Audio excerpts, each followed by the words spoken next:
Assalamualaikum warahmatullahi wabarakatuh. Saya Sri Wulandari dengan NIM 19231092 dari Prodi Pendidikan IPA Fakultas Matematika dan Ilmu Pengetahuan Alam Universitas Negeri Padang. Baiklah, pada kesempatan kali ini saya akan menjelaskan mengenai Rencana Pelaksanaan Pembelajaran atau RPP. Apa itu RPP? Jadi, RPP atau Rencana Pelaksanaan Pembelajaran adalah pegangan seorang guru dalam mengajar di dalam kelas.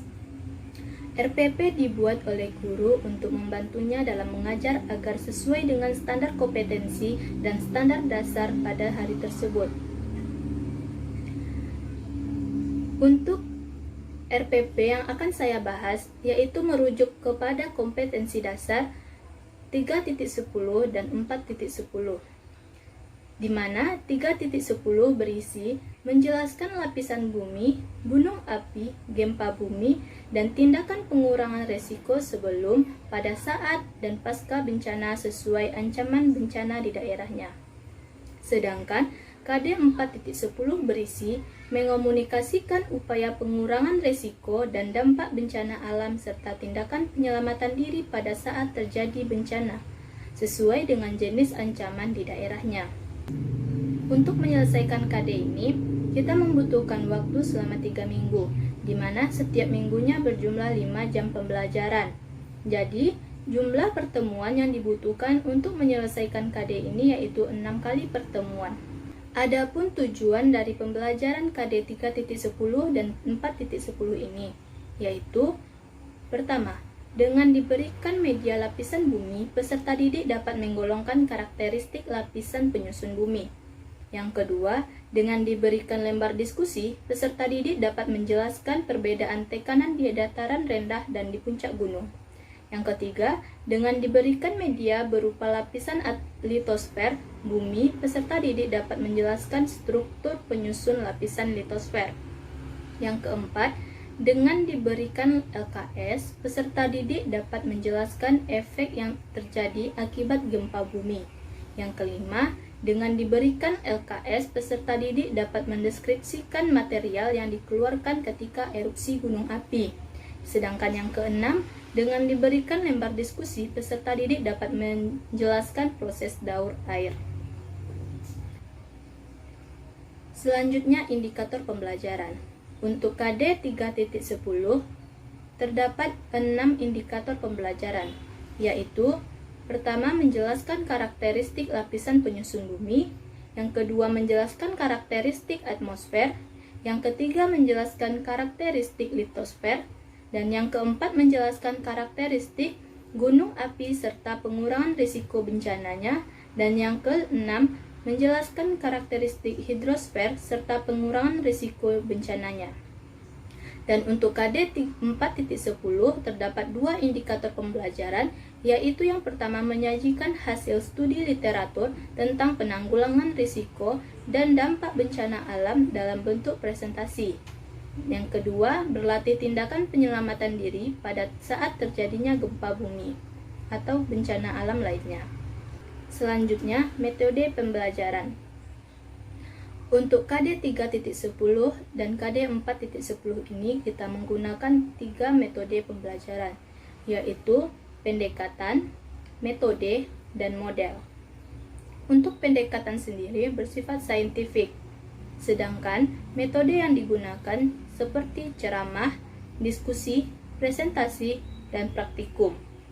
Dan model yang digunakan yaitu discovery learning.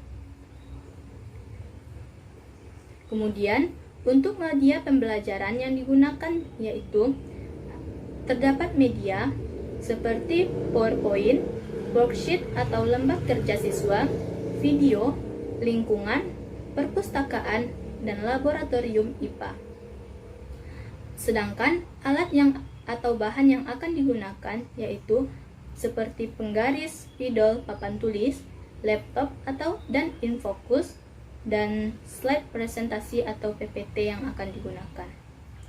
Untuk KD 3.10 dan 4.10 ini kita menggunakan model keterpaduan web, yaitu menggabungkan beberapa materi ke dalam satu tema, yaitu IPBA, biologi, kimia, dan fisika yang akan digabungkan dalam satu topik atau tema sehingga menjadi IPA terpadu.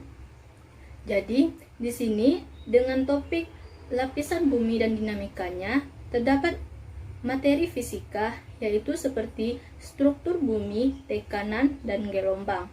Sedangkan pada materi IPBA terdapat atmosfer, dan pada biologi akan dijelaskan dampak bencana alam, gempa bumi, dan gunung meletus. Dan pada materi kimia akan dijelaskan gas-gas dalam atmosfer. Untuk penggunaan model keterpaduan ini juga beralasan, yaitu pemilihan model keterpaduan ini yaitu pada KD tersebut membahas mengenai struktur bumi dan dinamikanya. Untuk itu, lebih mudah memilih tema yang sesuai dari KD yang ada. Pembelajaran terpadu yang menggunakan topik atau tema untuk memadukan dan mengaitkan beberapa konsep yang saling terkait menjadi satu paket pembelajaran. Selain itu, karena konsep pembelajaran yang terlalu luas dan mendalam sehingga untuk memudahkan pembelajaran, maka dipilih salah satu tema yang mewakili materi ini, yaitu model yang dipilih adalah web. Selanjutnya, teknik penilaian. Terdapat beberapa teknik penilaian pada KD 3.10 dan 4.10 ini. Di antaranya sikap spiritual, yaitu sikap atau tingkah laku peserta didik terhadap penciptanya. Ini dapat dilakukan dengan beberapa teknik, yaitu seperti penilaian observasi, penilaian diri, dan penilaian teman sebaya. Penilaian observasi dalam bentuk instrumen jurnal yang akan dilakukan oleh guru sendiri dengan melihat perilaku atau sikap siswa saat pembelajaran berlangsung. Yang kedua yaitu penilaian diri. Penilaian diri sendiri menggunakan daftar cek yang akan diberikan oleh guru. Dan siswa akan mengisi daftar cek tersebut setelah selesainya pembelajaran. Penilaian teman sebaya juga menggunakan daftar cek yang akan diberikan oleh guru dengan beberapa aspek yang akan dinilai oleh siswa terhadap temannya, baik boleh antara satu atau dua teman yang akan dinilai.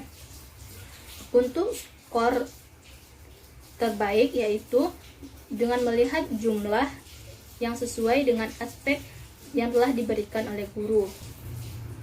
Kode nilai yang akan diberikan untuk teknik penilaian tersebut yaitu 75,01 sampai 100 sangat baik atau SB, 50,01 sampai 75 baik atau B, 25,01 sampai 50 cukup atau C, dan 0 sampai 25 yaitu kurang atau K. Selanjutnya yaitu sikap sosial. Dapat dilakukan dengan teknik penilaian observasi dalam bentuk instrumen jurnal yang akan dilakukan oleh guru untuk menilai peserta didik masing-masing dan dilakukan pada saat selesai pembelajaran. Selanjutnya yaitu teknik pengetahuan. Teknik pengetahuan dapat dilakukan dengan beberapa teknik, yaitu dengan penugasan, lembar kerja siswa, dan tes lisan. Pada penugasan, bentuk instrumennya yaitu tugas tertulis berbentuk pembahasan soal yang terdapat di dalam buku pegangan siswa yang akan dikerjakan siswa baik saat pembelajaran berlangsung ataupun sebagai pekerjaan rumah bagi siswa. Selanjutnya yaitu lembar kerja siswa. Lembar kerja siswa ini dalam bentuk pertanyaan pilihan ganda yang diberikan oleh guru yang dilakukan saat selesai pembelajaran di sekolah. Selanjutnya yaitu tes lisan dalam bentuk diskusi dan tanya jawab yang dilaksanakan saat berkelompok ataupun dijawab secara individu yang terjadi pada saat jam pelajaran berlangsung. Teknik yang keempat yaitu keterampilan. Teknik yang digunakan, unjuk kerja, diskusi, praktik, dan LKPD. Unjuk rasa, bentuk instrumennya yaitu daftar cek.